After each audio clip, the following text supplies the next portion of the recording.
Yeah. So actually, one of my business partners, he the guy that I own the tiny home and a couple other properties with.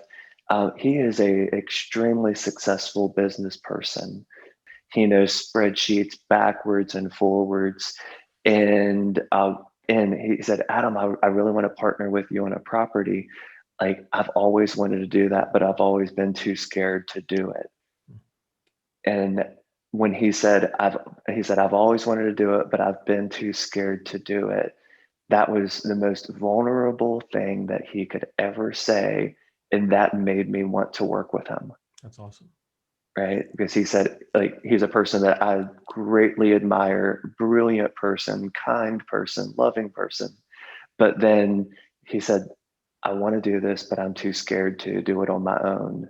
Wow. I knew that I wanted to that like that was very emotionally vulnerable and emotionally Absolutely. courageous. Anytime you have to admit that, you don't know something, or you're uncomfortable doing something, or you're afraid to do something, that's difficult. Working with business clients, a lot of times it's hard for them to admit that they need help. They've gotten Mhm. to this point. They don't want to show that they're afraid to do. They don't want to show that they're afraid to take the risk, and a lot of times they'll hide that, and it ends up holding them back from Mhm. success. Exactly.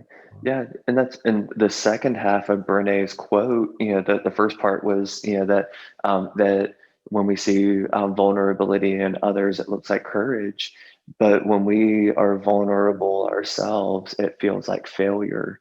And so, to add to what you were saying about the business clients that you have for coaching, when they have to ask for help, they've in their minds they have failed.